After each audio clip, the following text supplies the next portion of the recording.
Hello my dear students, कैसे हैं आप सभी लोग। I hope you all are doing great. मैं अंकिता, आपकी English educator and welcome to my channel. और बेटा, आज के इस वीडियो में हम पढ़ने वाले हैं आपका जो हॉर्नबिल का लास्ट चैप्टर है सिल्क रोड, उसका पार्ट 2। पार्ट 1 वीडियो में ऑलरेडी बनाकर अपलोड कर चुकी हूँ। अगर आपने वो वीडियो नहीं देखा है तो सबसे पहले उसे ही देखिए। उस वीडियो की लिंक यहाँ पर ऊपर डिस्प्ले हो जाएगी। Make sure you click that. उसके बाद आप पार्ट 1 वीडियो पर चले जाएंगे। अगर आपने वो वीडियो नहीं देखा है तो पहले उसे ही देखना बेटा, तभी ये पार्ट 2 जो है वो अच्छे से समझ में आएगा, राइट। अब पार्ट 2 इस वीडियो के अंदर क्या है, जोकोरा की जर्नी जो शुरू करी थी हमारे निक मिडल्टन ने, वो जर्नी आगे किस तरीके से कंटिन्यू होती है उसके बारे में हम जानेंगे। लेकिन उसके पहले आपको इस वीडियो को लाइक कर देना है, ज्यादा से ज्यादा शेयर कर देना है और इस चैनल को भी सब्सक्राइब कर लेना है। इसके अलावा बेटा टेलीग्राम चैनल जो है आप उसे भी जरूर ज्वाइन कीजिए, क्योंकि सारे पीडीएफ एंड नोट्स मैं वहीं पर शेयर कर रही हूँ। इस वीडियो के डिस्क्रिप्शन बॉक्स में आपको टेलीग्राम चैनल की लिंक मिल जाएगी, तो वहां पर आप ज्वाइन कीजिए और सारे पीडीएफ और नोट्स आपको इजीली वहां मिल ही जाएंगे, राइट। अब हम आगे बढ़ते हैं और देखते हैं कि स्टोरी में आगे क्या होता है। देखिए, लास्ट हमने जो वीडियो है वो कहाँ पर किस नोट पर खत्म किया था कि निक मिडल्टन जो है वो सेटन के साथ, उनके ड्राइवर के साथ जो है वो अभी होल में है और वहां पर जो लेक मानसरोवर का एरिया है ना, वहां पर कहीं है, ठीक है। अब निक मिडल्टन कहते हैं कि बाकी जितने भी लोगों के ऑटोबायोग्राफिकल अकाउंट्स मैंने पढ़े हैं ना, जो लोग यहाँ लेक मानसरोवर आए हैं, तो उन्होंने अपना जो पर्सनल एक्सपीरियंस शेयर किया है अपनी बुक्स में। उन्होंने लिखा है कि लेक मानसरोवर आकर उन्हें बहुत अच्छा लगा, इतना अच्छा लगा कि वो बहुत ज्यादा इमोशनल हो गए। तो ऐसे कौन कौन से ट्रैवलर्स का ऑटोबायोग्राफिकल अकाउंट पढ़ा है निक मिडल्टन ने, देखिए सबसे पहले उन्होंने किसके बारे में पढ़ा है, इकाई कावाकुची, जो कि एक जापानीज मॉन्क थे, ठीक है। तो देखिए, I had read of earlier travelers' first encounters with Lake Mansarovars। मतलब कुछ ट्रैवलर्स जिन्होंने, जब वो पहली बार लेक मानसरोवर आए तब उन्हें कैसा महसूस हुआ, कुछ ट्रैवलर्स ने अपना वो एक्सपीरियंस लिखा है और मैंने यानी निक मिडल्टन ने उस एक्सपीरियंस को पढ़ा है। और वो एक्सपीरियंस कैसा था, देखो पहले उन्होंने किसके बारे में पढ़ा, इकाई कावाकुची, जो कि कौन है, a Japanese monk who had arrived there in 1900। 1900 में वो यहाँ आए थे and he was so moved by the sanctity of the lake that he burst into tears। मतलब वो जो लेक मानसरोवर है उसका ऐसा इफेक्ट, ऐसा इम्पैक्ट पड़ा है इकाई कावाकुची के ऊपर कि उनकी आंखें भर आई और आंखों में से आंसू बहने लगे। तो ये क्यों हुआ, क्योंकि जो प्योरिटी थी और उस लेक मानसरोवर की और जो एक कामनेस, जो पीसफुल वो महसूस कर रहे थे उस टाइम पे, तो उनका मन भर आया। और उनका जो कई बार होता है ना कि हम इतने खुश होते हैं, खुशी के आंसू कि आंखों में से आंसू ही छलक आते हैं, तो ऐसा ही कुछ इमोशनल कनेक्ट उस टाइम पर इकाई कावाकुची ने महसूस किया और वो बहुत ज्यादा इमोशनल फील कर रहे थे, इसीलिए उनकी आंखें भर आई और वो रोने लगे। इस तरीके का वो इमोशनल कनेक्ट था। आप सोचिए कि यहाँ जिस जापानीज मॉन्क को इतना ज्यादा अच्छा यहाँ आकर लग रहा था, हमारे निक मिडल्टन को यहाँ आकर ऐसा कुछ आसपास भी फील नहीं हो रहा था, ठीक है। फिर उन्होंने एक और ट्रैवलर के बारे में बताया। उनके बारे में क्या बताते हैं, a couple of years later the hallowed waters had a similar effect on Sven Hedden, a Swede who wasn't prone to sentimental outbursts। Now, Sven Hayden कुछ सालों बाद इस लिंक मानसरोवर पर एक और व्यक्ति आया जिसका नाम क्या है, स्वेन Hayden.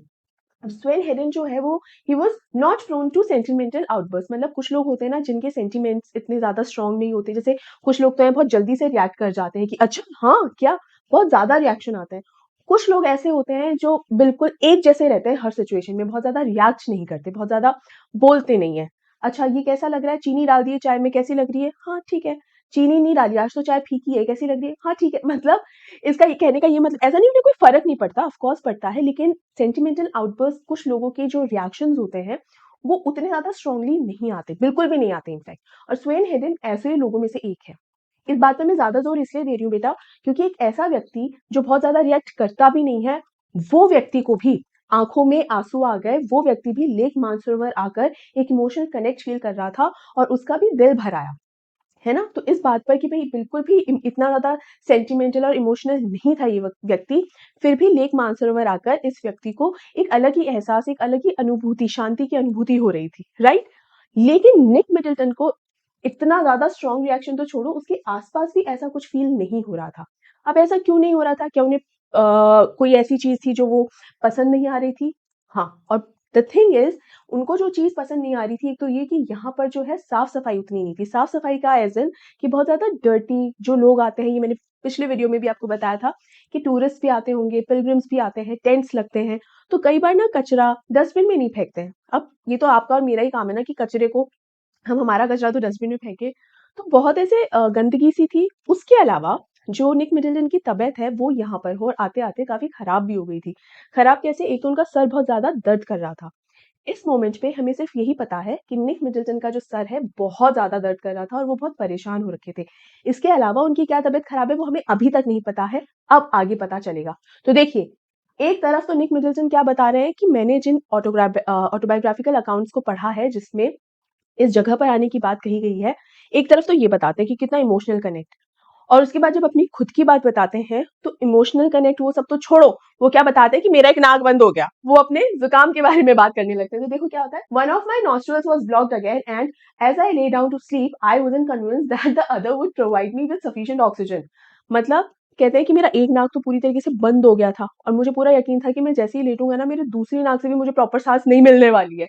My watch told me I was at 4760 meters. It wasn't much higher than Ravu, and there I had been gasping for oxygen several times every night. I'd grown accustomed to these nocturnal disturbances by now, but they still scared me.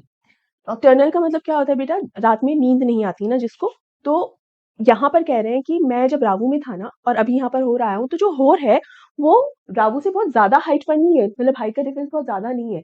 Ravu come height पर है लेकिन होर भी बहुत ज्यादा height पर नहीं है, डिफरेंस कम नहीं है, बट स्टिल जब रावू में ही मेरे को ऑक्सीजन की और ये प्रॉब्लम हो रही थी क्योंकि बहुत हायर एल्टीट्यूड था और मैं ढंग से सो नहीं पाता था, रात में चैन से नींद मुझे नहीं आती थी। तो जब रावू में ये दिक्कत है तो अब तो मैं थोड़ा और ज्यादा हायर एल्टीट्यूड पर हूँ, भले ही थोड़ा सा ही डिफरेंस है लेकिन हायर एल्टीट्यूड पर हूँ, तो यहाँ तो मुझे और परेशानी होने वाली है। और अब तक तो मुझे ना इस चीज के हैबिचुअल हो जाना चाहिए था, पर मैं अभी तक इस चीज से हैबिचुअल नहीं हुआ हूँ।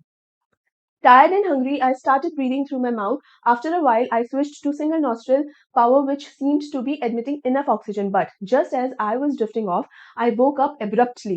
Something was not right. Something was wrong. My chest felt strangely heavy and I sat up, a movement that cleared my nasal passages almost instantly and relieved the feeling in my chest. Curious, I thought. अब हुआ क्या, एक नाक बंद थी तो वो भाई रात हो चुकी थी तो लेट गए, सोने लगे। एक नाक तो ऑलरेडी बंद थी, थोड़ी देर के बाद उन्हें क्या महसूस हुआ, एज़ इफ उन्हें सांस नहीं आ रही है। क्यों? क्योंकि उनका जो दूसरा नाक था वो भी पूरी तरीके से बंद हो गया। तो थोड़ी देर तक तो हम लोग बिना सांस के भी सर्वाइव कर पाते हैं। अब जैसे ही इनको बहुत गहरी नींद लगी हमारे निक मिडल्टन को, तो उनको सांस नहीं आया, तो ऐसे इस तरीके से करके और वो जगे अब्रप्टली, अचानक से अजीब तरीके से जगे कि उनको सांस नहीं आया। फिर जब वो जगे तब उनको समझ में आया कि भाई मुझे बहुत ना चेस्ट पर बहुत हेवी फील हो रहा है। एक्चुअली बहुत स्ट्रॉन्ग कंजेशन उन्हें हो गया था। नाक ज़रूर उनका एक नाक तो ब्लॉक हो गया था, दूसरा नाक फिर भी खुला हुआ था, लेकिन उन्हें सांस प्रॉपर्ली नहीं आ पा रही थी। तो उन्हें क्या लगा कि यार मैं सो क्यों नहीं पा रहा हूँ, एक नाक तो मेरी खुली हुई है तो सांस तो आधा ज़्यादा रहना चाहिए। तो फिर क्या हुआ, फिर हुआ ये, आई lay back down and tried again. Same result. I was on the point of disappearing into the land of Nod when something told me not to. It must have been those emergency electrical impulses again, but this was not the same as on previous occasions. This time I wasn't gasping for breath.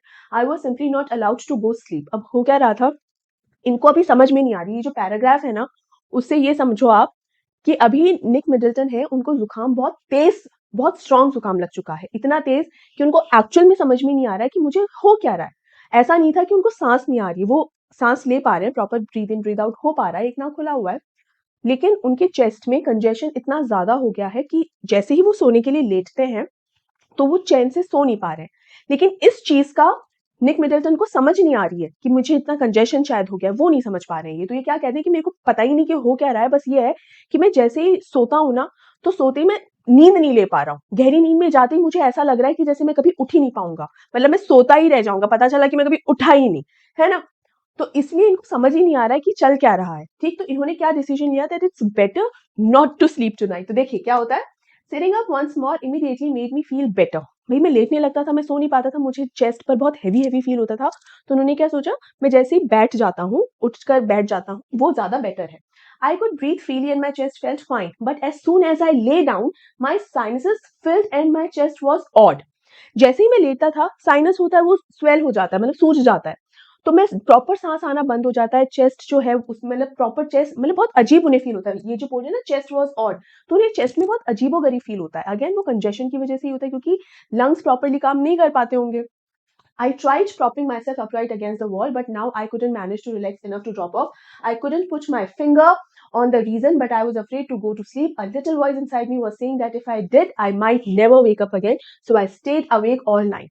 I couldn't put my finger on the reason. It means कि मुझे exactly समझ नहीं आ रहा था हो क्या रहा है, लेकिन मुझे ये समझ में आ गया था कि अगर आज मैं सो गया तो मैं शायद कभी भी नहीं उठूंगा। तो वो इसीलिए आगे चल के समझ में आता है इनको कि भाई मुझे इतना ज़्यादा ज़ुकाम हो गया था कि वो चेस्ट में कंजेशन इतना हो गया था कि वो साँस प्रॉपर नहीं आ पा रही थी। तो जैसे हम लेटते हैं ना, अगर आपको भी ज़ुकाम लगा हो तो आपको भी समझ में आता होगा, जैसे ही बैठे हैं तब तक तो ठीक है, लेटते ही जो है और ब्रीथिंग लंग्स में प्रॉब्लम एज़ इफ कि सा लंग्स में प्रॉब्लम आ रही है, साँस नहीं ले पा रहे हैं, है ना? नाक जो है वो और बंद-बंद महसूस होने लगता है। तो यही निक मिडलटन के साथ हो रहा था, बस समझ नहीं पा रहे थे वो कि चल क्या रहा है। Satan took me to the Darchen Medical College the following morning. The medical college at Darchen was new and looked like a monastery. Monastery क्या होता है बेटा, जो जहाँ पर मॉन्क्स रहते हैं ना, मठ कहते हैं हिंदी में, मॉन्क्स जहाँ रहते हैं।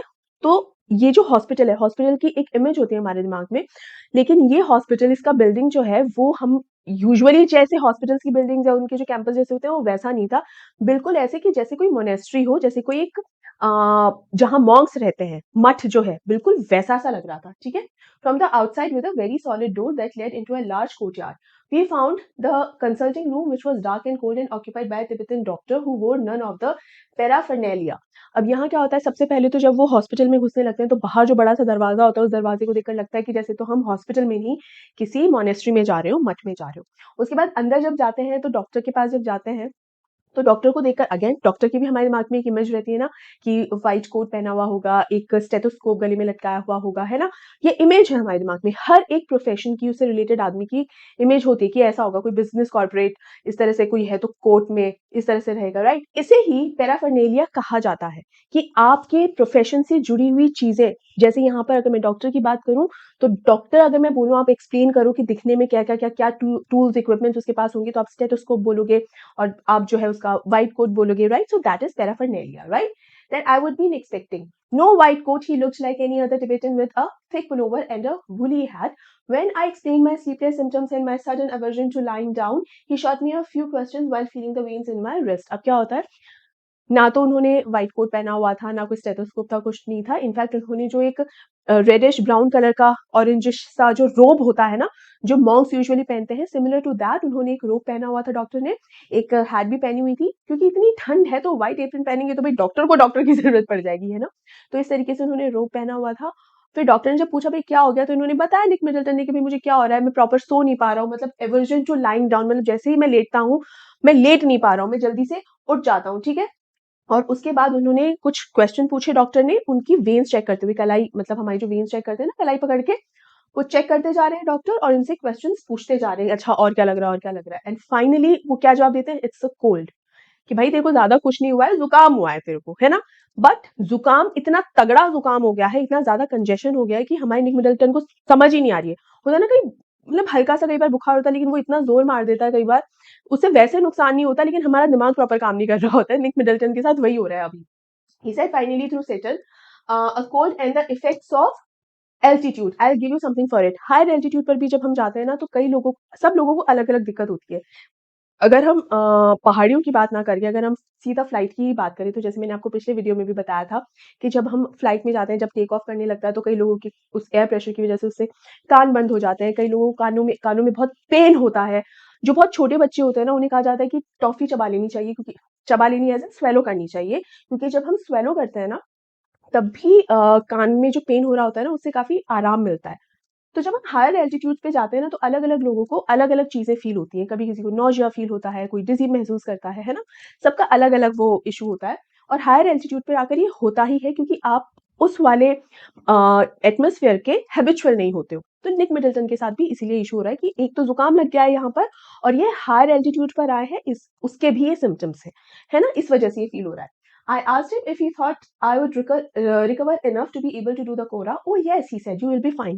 क्या पूछते हैं निक मिडलटन डॉक्टर से कि भाई मैं ठीक तो हो जाऊंगा ना, मुझे आगे कोरा करने जाना है तो मैं उसके लिए ठीक तो हूँ ना, पता चला कि मैं कोरा ही नहीं कर पाया।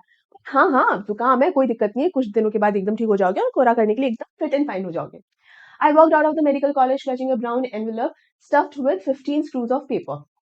I had a 5-day course of Tibetan medicine, which I started right away. I opened an after breakfast package and found it contained a brown powder that I had to take with hot water. अब जो 5 दिन की दवाई दे दी और एक दिन में 3 बार लेनी थी, तो देखा जाए तो टोटल 15 बार उन्हें दवाई लेनी थी। किसे? निक मिडलटन को। अब जैसे ही वो हॉस्पिटल से जो कॉलेज है, मेडिकल कॉलेज है, जैसे ही उससे बाहर निकलते हैं तो उनके हाथ में एनवेलप होता है निक मिडलटन के, और उसमें करीब 15 screws of paper, as in कि बहुत सारे 15 स्क्रूज ऑफ पेपर मतलब 15 कोर्सेज जो है दवाई के वो है। तो उन्होंने ब्रेकफास्ट करते ही सबसे पहला डोज जो लिया वो एक पाउडर जैसा था, तो उस पाउडर को किससे वो कंपेयर करते हैं, हॉट वाटर के साथ वो पाउडर लेना था और क्या कहते हैं, it tested just like cinnamon. Cinnamon क्या होता है बेटा, दालचीनी, कि ये जो पाउडर है ना उसका टेस्ट जो है दालचीनी से मिलता जुलता सा है, ठीक है। The contents of the lunch time and bed time packages were less obvious identifiable. फिर 3 दवाई जो थी वो एक ब्रेकफास्ट के बाद, एक लंच के बाद, एक डिनर के बाद लेनी थी। ब्रेकफास्ट के बाद वाली तो सिनेमन से मिलती-जुलती है। इसको इतना डिटेल में एक्सप्लेन इसलिए करती हूँ क्योंकि कई बार ये शॉर्ट क्वेश्चन में आ जाता है ये कि भाई मेडिकेशन कैसा वाला दिया था, ठीक कैसे हुए थे, ठीक है। दूसरा, लंच के बाद उन्हें जो दवाई दी थी, तो लंच के बाद वाली और डिनर के बाद वाली जो दवाई ली थी ना, वो उसे पहचान नहीं पा रहे थे कि भाई ये किस तरीके की है। सिनेमन वाली मतलब ब्रेकफास्ट के बाद वाली तो झट से पहचानी, सिनेमन जैसी लग रही है।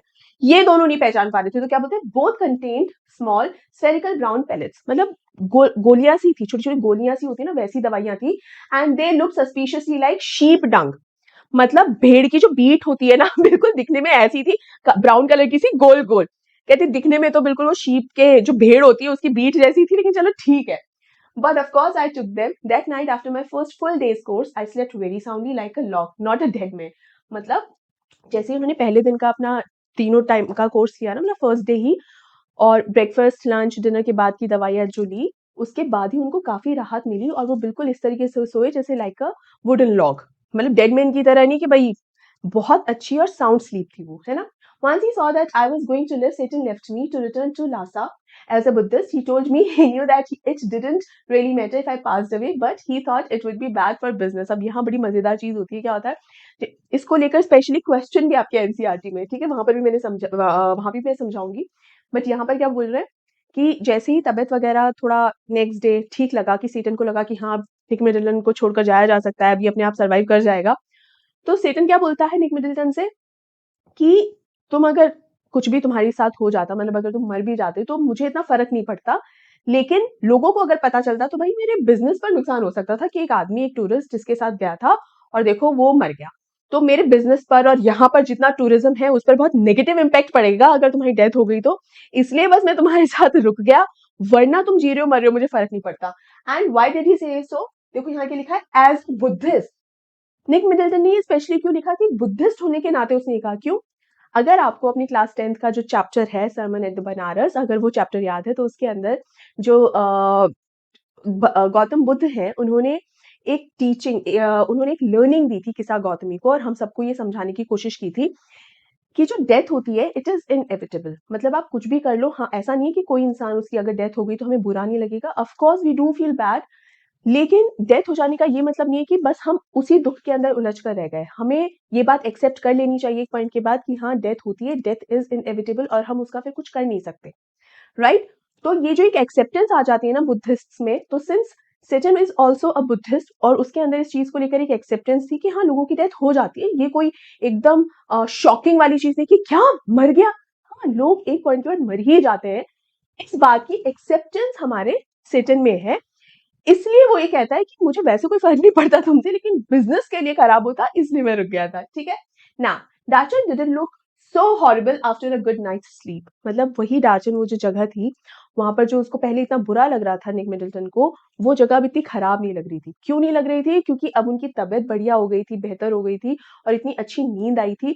और नींद जो होती है ना, अगर आपको अच्छी नींद हुई ना तो आपको सब कुछ अच्छा लगता है, अदरवाइज आप इरिटेटेड सा फील करते हो, राइट। अच्छा, सेटन जो है यहाँ डार्चन से कहाँ लौट गया था, लासा लौट गया था, और लासा कहाँ है, तिब्बत में, ठीक। It was still dusty, partially derelict and punctured by heaps of rubble and refuse, but the sun shone brilliantly in a clear blue sky, and the outlook across the plain to the south gave me a vision of the Himalayas, commanded by a huge snow-capped mountain, Garla Mandhata, with just a wisp of cloud suspended over its summit. क्या बताते हैं कि हाँ अभी भी यहाँ पर dirt है, अभी भी बहुत सारा कचरा यहाँ फेंका हुआ है, ये सारी प्रॉब्लम्स अभी भी यहाँ है, लेकिन फिर भी मुझे ये जगह इतनी खराब नहीं लग रही जितनी कल रात तक लग रही थी, अब मुझे ये अच्छा लग रहा है। और मेरे बिल्कुल सामने जो है एक पहाड़ है जिस पर बर्फ गिरी हुई है और इसका नाम है गरला मंदाता, और बिल्कुल इसके ऊपर जो है बादल छाए हुए हैं और नजारा बेहद खूबसूरत है, और brilliantly the clouds, the sky is shining brilliantly, पूरा बहुत हिमालय मेरे पूरे सामने है, तो बहुत खूबसूरत लग रहा है। The town had a couple of rudimentary general stores selling Chinese cigarettes, soap and other basic provisions, as well as the usual strings of prayer flags. अब यहाँ पर वो इस जगह के बारे में बता रहे हैं, डार्चन के बारे में बता रहे हैं कि कैसी जगह है। तो देखो यहाँ पर कुछ जनरल स्टोर्स हैं, है ना, किराने का जो सामान जहाँ मिलता है, जनरल स्टोर्स है यहाँ पर, जहाँ पर चाइनीज सिगरेट मिल रही है, सोप मिल रहा है और बाकी की बेसिक नेसेसिटी की जो चीजें होती है ना रोजमर्रा की, वो चीजें सारी मिल रही है। और सबसे यूजुअल चीज जो मिलती है वो क्या है, स्ट्रिंग्स ऑफ प्रेयर फ्लैग्स। मतलब ये जो फ्लैग्स हैं उसकी की पूरी एक स्ट्रिंग, एक माला जैसी होती है, और छोटे छोटे छोटे छोटे फ्लैग्स, ठीक है, वो लटके होते हैं। आपको यहाँ पिक्चर भी मैंने लगाई है, अगर आपको समझ में आ रही है तो। इस तरीके के जो है फ्लैग्स जो है लगे भी यहाँ मिलते हैं। In front of one, men gathered in the afternoon for a game of pool. The battered table looking supremely incongruous in the open air, while nearby women washed their long hair in the icy water of a narrow brook that babbled down past my guest house. Darchan felt relaxed and unhurried, but for me it came with a significant drawback. There were no pilgrims. अब यहाँ पर क्या बोल रहे हैं कि दार्चन का माहौल कैसा है कि यहाँ पर एक पूल के लिए भी एक टेबल है पूल खेलने के लिए, तो वो इस पूरे माहौल में थोड़ी सी एकदम आउट ऑफ द बॉक्स लग रही है, बिल्कुल मर्ज सी नहीं कर रही है ना। लेकिन फिर भी यहाँ पूल ये टेबल जो है पूल खेलने के लिए लगा रखी है। जो यहाँ की लेडीज हैं वो इतना आइसी कोल्ड वाटर में भी अपने लॉन्ग हेयर धो रही हैं, क्लीन कर रही हैं। ब्रूक का मतलब क्या होता है बेटा, स्ट्रीम ऑफ वाटर, ठीक है, या रिवर मान लीजिए। तो ये माहौल एक बता रहे होते हैं। और यहाँ का जो लोग है, जो एक वर्किंग कल्चर है, काफी रिलैक्सिंग सा है, आराम पसंद लोग हैं यहाँ पर। और बिल्कुल भी जल्दीबाजी नहीं है किसी चीज की, जैसे शहरों के अंदर एक किस्म की दौड़ भाग रहती है, दार्चन में ऐसा बिल्कुल नहीं है। काफी पीसफुल एंड काम सा माहौल है यहाँ पर। तो सब लोग काफी हैप्पी हैप्पी से हैं। लेकिन हमारा निक मिडल्टन कुछ खास खुश नहीं है। क्यों? क्योंकि उन्हें एक बहुत ही ज्यादा बड़ी गड़बड़ सी नजर आ रही थी। और गड़बड़ क्या है कि जितने भी लोग नजर आ रहे हैं ना वो सारे के सारे लोकल्स हैं। देयर वर नो पिलग्रिम्स, कोई तीर्थयात्री तो यहाँ है ही नहीं। बेसिकली ये चीज क्या होती है बेटा, जब हम तीर्थ यात्रा पे निकलते हैं तो हमारी मर्जी के मुताबिक हम कभी भी हाँ चलो भाई मूड हुआ तो चले गए, नहीं। हम कहीं पर भी घूमने जाते हैं ना तो हम कुछ चीजों का ध्यान रखते हैं कि क्या भाई ये सीजन क्या ये सही है, क्या इस टाइम पे घूमने जाना चाहिए। पता चले इस टाइम पे अगर हिली एरियाज में जा रहे हैं तो हमें ये ध्यान देना चाहिए कि वहां पे बहुत ज्यादा ठंड अगर होगी, या अगर स्नोफॉल वाला सीजन है। तो ये सब चीजें जो वेदर है, क्लाइमेटिक कंडीशंस होती हैं, ये सारी चीजों का हमको ध्यान रखना होता है। तीर्थ यात्रा का भी क्या होता है कि आपको ये देखना होता है कि भाई इस टाइम पे सीजन होता है, किस टाइम पे लोग जो पिलग्रिम्स होते हैं, तीर्थयात्री होते हैं, वो यात्रा कर रहे होते हैं, उसका सीजन होता है। निक मिडल्टन जिस टाइम पर आ गए तो वो थोड़ा जल्दी आ गए। तो अभी जो है पिलग्रिमेज अभी स्टार्ट नहीं हुआ है एक्चुअल में, इसीलिए कोई पिलग्रिम, कोई तीर्थयात्री उन्हें नजर ही नहीं आ रहा था, ठीक है। और ये कहीं ना कहीं निक मिडल्टन को परेशान कर रहा था कि यार मैं अकेला तो कैसे जाऊंगा, कोई तो होना चाहिए। क्योंकि कैसा क्या रास्ता है, और इतना इजी रास्ता भी नहीं है, पहाड़ी का रास्ता है, वो भी हिमालय। तो मुश्किल होता है ना। माउंट कैलाश की परिक्रमा करना, कोरा करना आसान तो होता नहीं, तो कोई तो हो, वरना मुझे तो कुछ हो गया तो कोई बताने वाला भी नहीं है कि कुछ हो गया है इसको, है ना। I had been told that at the height of the pilgrimage season, the town was bustling with visitors. Many brought their own accommodations, enlarging the settlement around its edges as they set up their tents, which spilled down onto the plain. I had timed my arrival for the beginning of the season, but it seemed I was too early.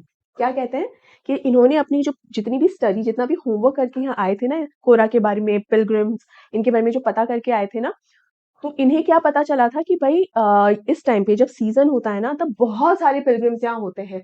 At the height of pilgrimage season the town was bustling with visitors, कि भाई जब तीर्थ यात्रा शुरू होती है ना तो यहाँ पे बहुत सारे विजिटर्स, बहुत सारे पिलग्रिम्स होते हैं। शहर में हर तरफ वही वो नजर आ रहे होते हैं। लेकिन मुझे ऐसा लग रहा है कि मैं बहुत जल्दी आ गया हूँ। अभी जो है पिलग्रिमेज, जो तीर्थ यात्रा है, उसका समय जो है अभी तक आया ही नहीं है। मैं काफी पहले आ गया हूँ, क्योंकि जितने भी विजिटर्स होते हैं उनका घर तो होता नहीं है यहाँ पर, तो अपने साथ कोई टेंट लेकर आएगा। अकोमोडेशन लेकर आने का क्या मतलब है, कोई टेंट लेकर आएगा, कोई कुछ लेकर आएगा, है ना, कि भाई जितने टाइम उसे रुकना पड़े वो रुक सके, अपना सारा बंदोबस्त करके आता है। लेकिन यहाँ पर तो मुझे एक भी टूरिस्ट, एक भी विजिटर, एक भी पिलग्रिम नजर नहीं आ रहा है। यहाँ पर तो सारे के सारे लोकल्स ही नजर आ रहे हैं। तो मुझे ऐसा लगता है कि मैं बहुत ज्यादा जल्दी आ गया हूँ। One afternoon I set pondering, thinking, सोच रहा था कुछ। One afternoon, I sat pondering my options over a glass of tea in Darchan's only cafe. After a little consideration, I concluded they were severely limited. एक cafe में, दार्शन में एक ही cafe है, वहां जाके बैठ गया और कुछ सोच रहा था चाय पीते पीते। और वो अपने ऑप्शंस सोच रहा था कि मैं यहाँ आ तो गया हूँ, यहाँ बैठा हूँ, अब मैं और क्या कर सकता हूँ। क्या मुझे आगे पिलग्रिम अपना पिलग्रिमेज है वो क्या आगे कंटिन्यू करना चाहिए, क्या मुझे यहीं रहना चाहिए, मैं क्या क्या ऑप्शन है मेरे पास, क्या क्या मैं कर सकता हूँ। और रियलाइज होता है निक मिडल्टन को कि भाई अपने पास ज्यादा ऑप्शन है नहीं, क्योंकि मैं जिस जगह पे हूँ वहां बहुत ही लिमिटेड ऑप्शन है मेरे पास। तो उस हिसाब से मुझे सोच समझ के काम करना होगा। Clearly, I hadn't made much progress with my self-help program on positive thinking. Very important sentence in this chapter, जिसपे क्वेश्चन भी बनता है। ये क्या है बेसिकली, एक तुम ना ये जो कभी अपने आप ये जो कलर चेंज होता रहता है ना, even I needs to be very positive about it कि हाँ कोई बात नहीं, सब ठीक हो जाएगा। कभी टाइम आएगा कि अपने आप से ये कलर चेंज नहीं करेगा मेरा stylish.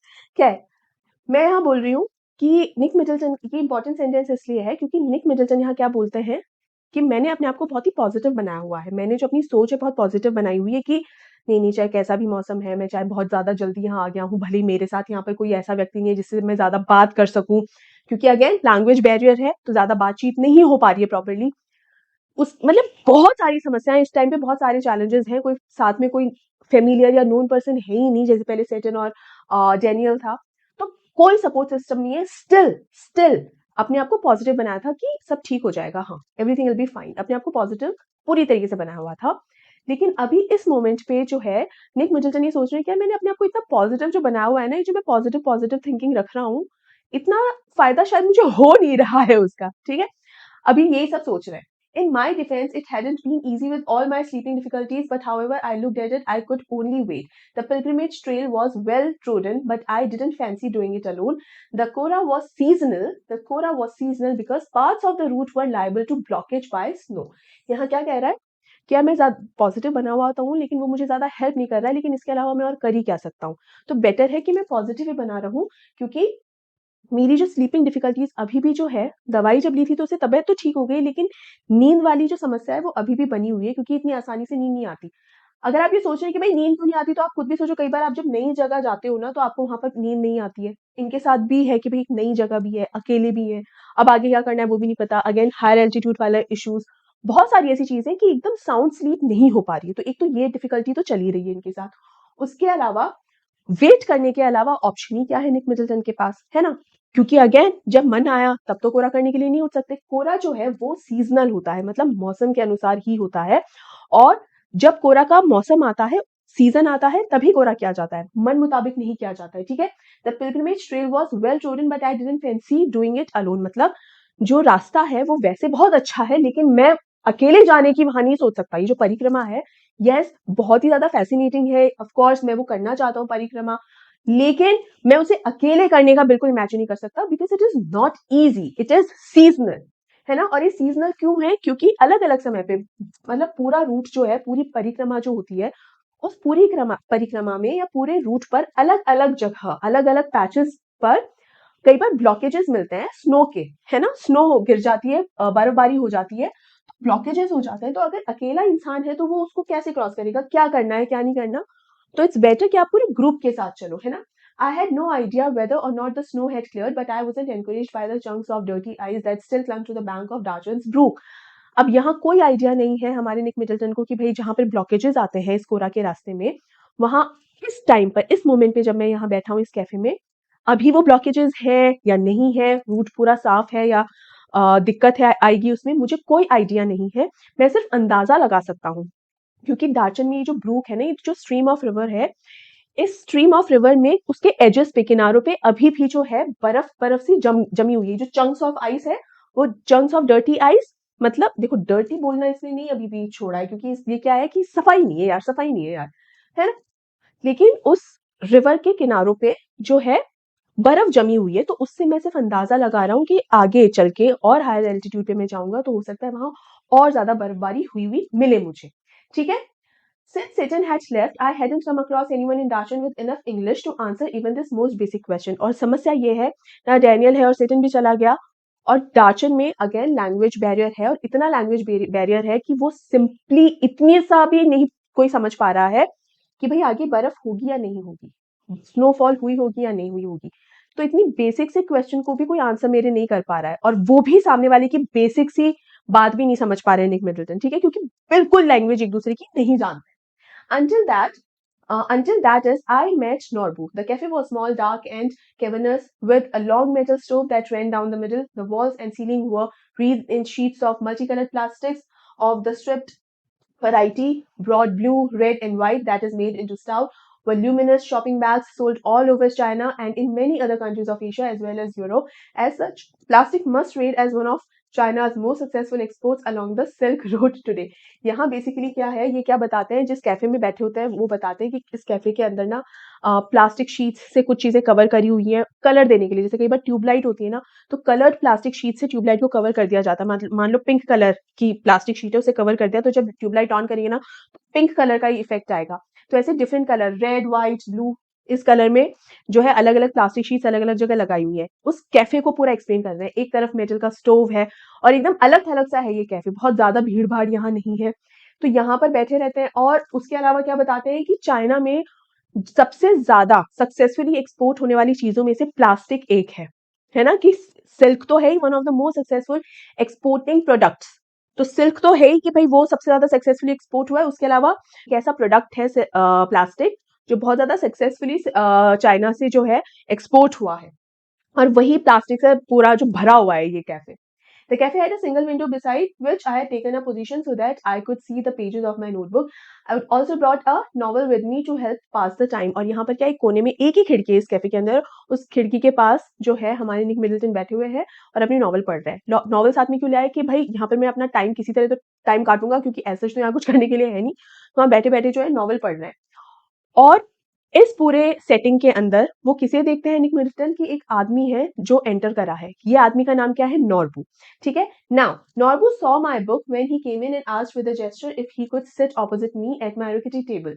You English, he inquired after he had ordered tea. I told him I was and we struck up a conversation. जब नॉर्बू आता है तो वो क्या देखता है कि एक आदमी बैठा हुआ है। ये आदमी कौन है, निक मिडल्टन। कि एक आदमी खिड़की के पास बैठा हुआ है नॉवल लिए, है ना, और इस नॉवल पे जो टाइटल लिखा हुआ है वो इंग्लिश में लिखा हुआ है। अब इंग्लिश की बुक पढ़ रहा है, इंग्लिश की नॉवल पढ़ रहा है, मतलब इंग्लिश भाषा आती है, राइट। तो नॉर्बू क्या करता है, पहले तो अपनी चाय का ऑर्डर देता है और फिर जाके निक मिडल्टन के पास जाता है और पूछता है कि मैं यहाँ पर बैठ सकता हूँ क्या। तो उसी की टेबल पर बैठ जाता है निक मिडल्टन के साथ, और फिर उनसे क्या पूछता है निक मिडल्टन से, यू इंग्लिश, क्या आप अंग्रेज हैं। और यहाँ कहता है हाँ आई एम।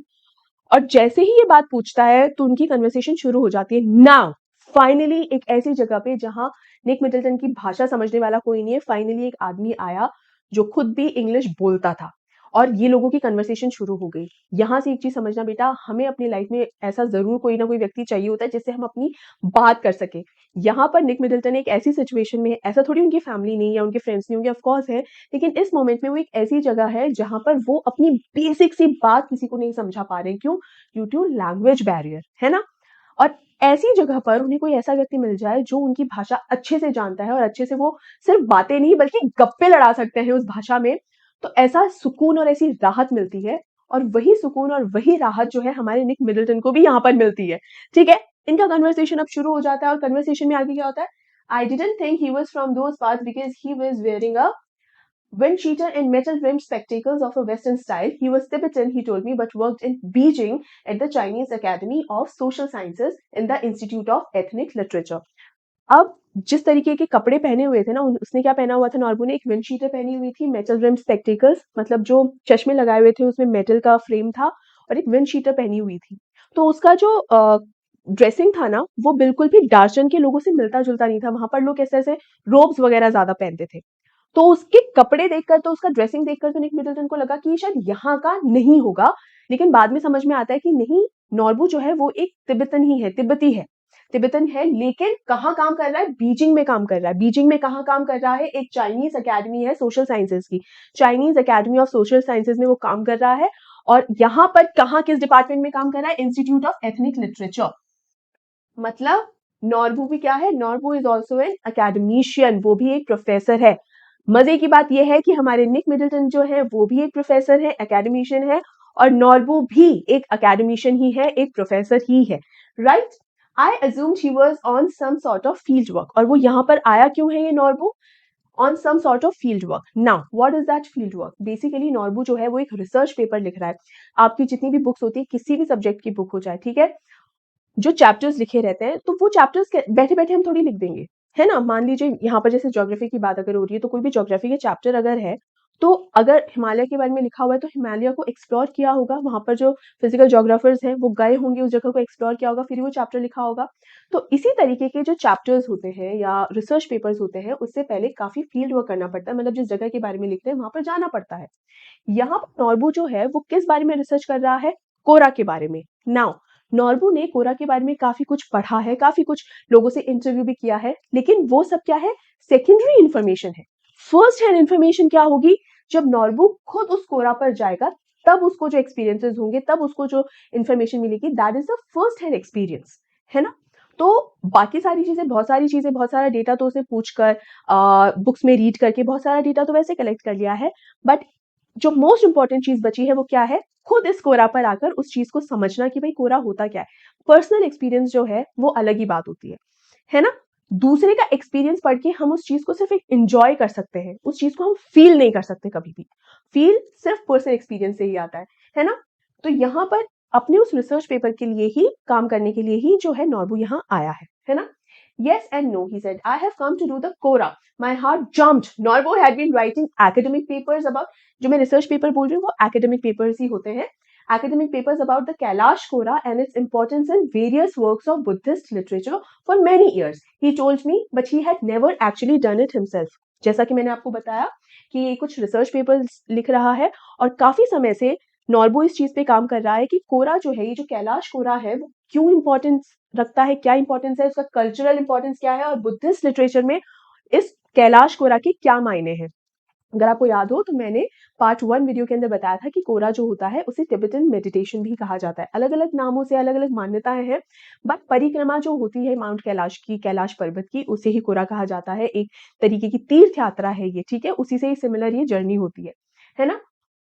तो काफी सालों से इस चीज पे काम कर रहा है और जिस मौके पर, जिस मोमेंट में नॉर्बू निक मिडल्टन से कहता है कि मैं यहाँ क्यों आया हूँ, मैं यहाँ कोरा करने के लिए आया हूँ, तो निक मिडल्टन की खुशी का कोई ठिकाना ही नहीं रहता। ही वाज सो हैप्पी कि फाइनली मुझे यहाँ कोई ऐसा मिल गया है जो मेरी भाषा भी समझता है और जिसकी मंजिल और मेरी मंजिल सेम है। मतलब ऐसी जगह कोई मिल जाना तो यानी वो तो साक्षात भगवान जैसा ही कोई मिल गया कि भाई उसको मेरी भाषा भी आती है, उससे मैं बात कर सकता हूँ और उसकी और मेरी, उसका और मेरा रास्ता और उसकी मेरी मंजिल दोनों एक है। तो इससे ज्यादा बड़ा सपोर्ट तो हो ही क्या सकता है। When the time came for me to tell him what brought me to Darchen, his eyes lit up. और निक मिडल्टन को जितनी खुशी हो रही थी ना, नॉर्बू को भी उतने ही equal amount of happiness feel हो रही थी। क्यों? क्योंकि नॉर्बू की आंखें भी एकदम चमक उठी जब उसे पता चला कि उसे भी एक ऐसा साथी मिल गया है जिसकी जो मंजिल है वो कोरा ही है। क्योंकि उसे भी यकीन नहीं आ रहा था कि अरे यहाँ ये व्यक्ति भी कोरा करने ही आया है। तो देखो क्या जबरदस्त साथ यहाँ मिला इन्हें। We could be a team, he said excitedly. Two academics who have escaped from the library. Perhaps my positive thinking strategy was working after all. कि मेरी पॉजिटिव स्ट्रेटजी किसकी? निक मिडल्टन की। वो आखिरकार काम कर रही थी। मैं जो थ्रू आउट पॉजिटिव बना रहा, फाइनली वो काम कर रहा था। कैसे? क्योंकि यहाँ पर नॉर्बू क्या बोलता है, अरे वाह तुम भी कोरा के लिए जा रहे हो, मैं भी कोरा के लिए जा रहा हूँ, हम दोनों ना साथ में चल सकते हैं, वहां पर हम एक टीम हो सकते हैं और बहुत ही बढ़िया रहेगा क्योंकि हमारी टीम काम भी बढ़िया करेगी। क्योंकि हम सिर्फ कोरा पे साथ नहीं जा रहे हैं बल्कि हम दोनों अकेडमिशियंस भी हैं, हमारे जो प्रोफेशंस हैं वो भी सेम से ही हैं, so that would be wonderful, right? Now, my initial relief at meeting Norbu, who was also staying in the guest house, was tempered by the realization that he was almost as ill-equipped as I was. यानी यहाँ पर जब नॉर्बू से मिला था निक Middleton तो एक relief तो हो ही गया था कि फाइनली कोई तो मिल गया। उसके बाद जब दोनों आपस में बात करने लगे और जहाँ पर भी वो ठहरा हुआ था नॉर्बू, सारी चीजें जब देखी तो उसको क्या समझ में आया कि ये भी उतना ही इल इक्विप्ड है जितना मैं हूँ। इल इक्विप्ड मतलब चीजों की कमी होना। भाई आप जब घूमने फिरने निकलते हैं तो आप बहुत सारी चीजें अपने साथ लेकर चलते हो। ये कैलाश, माउंट कैलाश उस जगह पर जा रहे हैं, अपने साथ कोई टेंट वेंट या कोई टूल्स डिवाइसेस जितने भी रखने होते हैं ना, कुछ नहीं, बस बहुत ही मिनिमम चीजों के साथ जो है निक मिडल्टन आ गए थे। नॉर्बू का भी कुछ ऐसा ही हाल था कि बहुत ज्यादा कुछ सामान वगैरह नहीं था, कुछ जो भी चीजें समझ में आई बस साथ में ले ली। तो इतना कुछ बहुत सारी बढ़िया चीजें या बढ़िया टूल्स अगेन या टेंट्स वगैरह इन लोगों के पास थे ही नहीं, है ना? As I was for the pilgrimage, भाई एक तीर्थ यात्रा के लिए बहुत सारी चीजों की जरूरत पड़ती है, वो इन दोनों ही महानुभवों के पास नहीं था। He kept telling me how fat he was and how hard it was going to be. Very high up, he kept reminding me, so tiresome to walk. He wasn't really a practicing Buddhist. He was a Buddhist, लेकिन वो practice नहीं करता था। उसको practice as in कि बहुत ज़्यादा believer नहीं था, बहुत strong believer नहीं था। It transpired, but he had enthusiasm and he was of course Tibetan. Transpired का मतलब होता है बेटा reveal होना किसी चीज का पता चल जाना। तो बेसिकली यहाँ पर ये लिखा हुआ है कि थ्रू आउट जो है वो क्या बोलता रहता है नॉर्बू, एक तो नॉर्बू बहुत ही गप्पू है, मोटू है, ठीक है, और क्या थ्रू आउट क्या बोल रहा है, अरे यार ये तो बहुत चलना पड़ेगा यार, बहुत थक जाएंगे यार, it's going to be very tiring, इतना ज्यादा कैसे चल पाएंगे ये वो। तो साफ समझ में आ रहा है कि बहुत ज्यादा कोई ऐसे बुद्धिस्ट, बहुत ज्यादा ऐसे बिलीवर, स्ट्रांग बिलीवर नहीं है, बट तिब्बती है और उसमें एंथुसियाज्म है कि भाई उसमें फिर भी एनर्जी है। और तिब्बती है, तिब्बती का मतलब ये होता है बेटा, आप जिस एरिया के होते हो उस एरिया के मुताबिक आपकी बॉडी जो है वर्क करती है। जैसे अगर कोई इंसान जो है वो पहाड़ी इलाकों में रहता है तो पहाड़ चढ़ना उतरना ना उसके लिए वैसा ही है जैसे आपके और मेरे लिए सड़क पर वॉक करना है ना। उस मतलब वो भले ही बहुत ज्यादा हेल्दी है, बहुत ज्यादा फिट ना हो वो पहाड़ी आदमी, बट आपसे और मेरे से बेटर ही होगा। क्यों? क्योंकि उसका नॉर्मल बेसिक जो वॉकिंग वाला जो स्टाइल है वो वैसे ही रहेगा। क्योंकि पहाड़ों में ना दाएं बाएं जगह नहीं होती, या तो हम ऊपर जा रहे हैं या हम नीचे जा रहे हैं, क्योंकि सड़क जो होती है वो इस तरह से होती है, प्लेन्स थोड़ी होते हैं। तो अपने आप ही उनका स्टेमिना जो है और स्ट्रेंथ है नेचुरली ज्यादा डेवलप्ड होती है ना। तो since he was a Tibetan, उसके अलावा बहुत ज्यादा एनर्जेटिक भी था, ऑल्दो स्ट्रॉन्ग बिलीवर नहीं था बुद्धिस्ट में, बट स्टिल जहां की वो पैदाइश है उस हिसाब से he was still very enthusiastic. और भले कितना भी मोटू है, चलने में जोर आ रहा है और ये वो, बट स्टिल उसकी एनर्जी जो है वो उसको पूरी तरीके से बूस्ट दे रही है ना। Although I had originally envisaged making the trek in the company of devout believers, on reflection, I decided that perhaps Norbu would turn out to be the ideal companion. बहुत ही बढ़िया बात कहता है, क्या कहता है कि मैं तो क्या सोच रहा था, निक मिडल्टन की बात कर रही हूँ, वो क्या सोच रहा था कि मैं चाह रहा था कि मेरी ये जो तीर्थ यात्रा हो वो असली तीर्थ यात्रियों के साथ हो। नॉर्बू जो है वो यहाँ पर तीर्थ यात्री नहीं है, वो अपने फील्ड वर्क के लिए यहाँ आया, वो कोई तीर्थ यात्रा करने के लिए नहीं आया। ध्यान रखिएगा इस बात का, उसका जो पर्पस है यहाँ आने का वो अलग है। हाँ, उसके मन में एक भक्ति भाव है, ऐसा नहीं कि भक्ति भाव नहीं है, बट पर्पस जो है वो अलग है उसके यहाँ आने का, है ना। तो इसे ध्यान रखिएगा। तो क्या कहता है यहाँ निक मिडल्टन, क्या सोच रहे हैं कि वैसे तो मैं ये चाह रहा था कि मेरा जो कोरा है वो बाकी तीर्थ यात्रियों के साथ हो, यात्रियों के साथ हो, लेकिन जब मुझे नॉर्बू मिला तो मैंने ये सोचा कि यार ये भी बहुत ही बढ़िया कंपेनियन, एक बढ़िया साथी मेरा हो सकता है। तो उसके ये रीजन भी थे कि भाई सामने वाला अकेडमिशियन भी है, कोरा करने भी जा रहा है, और तीर्थ यात्रा का समय शुरू होने से पहले यहाँ आ गया, तो एटलीस्ट मैं अपना कोरा कर तो पाऊंगा, क्योंकि असली सीजन कब स्टार्ट होगा वो एग्जैक्टली इसे पता ही नहीं निक मिडल्टन को। ही सजेस्टेड वी हायर सम याक्स। जो याक्स होती हैं भाई, जो पहाड़ी इलाके होते हैं या ये जो माउंट कैलाश हिमालयाज के अंदर, तो याक जो है वो सबसे ज्यादा सपोर्टिव साथी वही होता है ना। तो याक जो है, तो नॉर्बू क्या सजेस्ट करता है कि अपना जो सामान है ना वो हम याक्स पर डाल देंगे ताकि वो कैरी करें, क्योंकि अपन इतना सारा सामान लेकर तो भाई नहीं चल पाएंगे। अब जहां नॉर्बू बोल रहा है कि भाई मैं तो वैसे नॉर्मल सिंपल चलने में ही वो थक जाता है इतना, तो सामान लेकर तो कहाँ ही चलेगा। तो यहाँ पर वो कहता है कि भाई सबसे पहले तो अपना क्या इंतजाम करता है कि जो सामान है ना अपन याक्स पे रख देंगे ताकि अपन ढंग से चल पड़े। दिमाग में ये आ रहा है नॉर्बू के कि वो मैं तो अपना खुद का ही वेट उठा लूंगा तो वही बेटर है ना। To carry our luggage, which I interpreted as a good sign, and he had no intention of prostrating himself all round the mountain. Prostrating का मतलब क्या होता है बेटा, एक तरीके से पसर जाना, है ना, एकदम कि भाई बस मैं अब और नहीं चल सकता, बस बहुत हो गई। इस चीज के लिए prostrating वर्ड यूज हुआ है। Not possible, he cried, collapsing across the table in hysterical laughter. It wasn't his style, and anyway, his tummy was too big. Basically, यहाँ पर ये बात इनका ना एक फन मोमेंट यहाँ पर क्रिएट हो रहा है, और ये काफी ना हंसी मजाक वाली चीज यहाँ पर हो रही है। क्या बेसिकली ये बात चल रही है कि नॉर्बो और निक मिडल्टन ये बात करें कि ठीक है पर अपना कोरा जो है वो स्टार्ट करेंगे, लेकिन अपना जो सामान है ना वो अपन कैरी नहीं करेंगे। भाई नॉर्बो तो सिंपल चलने में इतना थक जा रहा है, तो सामान और उठाएगा तब तो क्या ही चलेगा। तो है कि याक्स पर अपन लोग ना अपना सामान रख देंगे, तो सामान तो याक्स उठा लेंगे, है ना, और मैं यूँ चल लूंगा। तो निक मिडल्टन कहता है भाई बहुत ही बढ़िया आइडिया है, तुम्हारा ये तरीका बहुत ही बढ़िया है, और नॉर्बू को भी पता है कि हाँ याक्स पर ही सामान जाए तो बहुत सही है, क्योंकि मैं बिल्कुल भी नहीं चाहता हूँ, क्योंकि मेरा पेट बहुत बड़ा है भैया, मैं बहुत मोटू हूँ, मैं नहीं चाहता कि मैं कोरा में थोड़े 4 कदम आगे चलूं और फिर उन बड़े बड़े पहाड़ियों में उस रास्ते में बीचों बीच मैं वहां पसर जाऊं। नहीं नहीं रे बाबा, मैं ये बिल्कुल नहीं चाहता। तो it's better to hire yaks to carry our luggage. तो यहाँ पर बात यह है कि एक ऐसी जगह पर एक ऐसी कंपनी मिल जाना जहां पर आप अपनी भाषा में बात कर पा रहे हैं, आप लोगों का रास्ता एक हो जाए, आप लोगों की मंजिल भी एक ही निकले, और उसके बाद आप एक दूसरे के साथ मजाक भी कर पा रहे हो, तो इससे बढ़िया कंपेनियन और इससे बढ़िया एक सपोर्ट और क्या ही कोई उम्मीद कर सकता है ऐसी किसी जगह पे। और निक मिडल्टन को मिल जाता है। कहीं ना कहीं पॉजिटिव थिंकिंग रखने का कुछ फायदा भी हुआ, ठीक है ना। इससे ये मतलब नहीं कि पॉजिटिव थिंकिंग का ये मतलब नहीं कि हाँ कुछ पॉजिटिव ही हो जाएगा, नो, यू नेवर नो कि क्या हो जाएगा।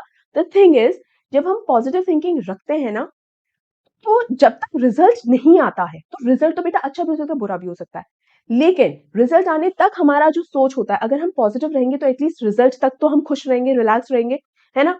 क्या पता हमारा रिजल्ट अच्छा ही आ जाए, लेकिन जब तक रिजल्ट नहीं आता, अगर हम ऑलरेडी दुखी रहेंगे, तो अगर रिजल्ट अच्छा भी आ जाएगा तो भी क्या फायदा है, आपने तो पहले वाला टाइम पूरा ना दुखी होकर ही निकाल दिया।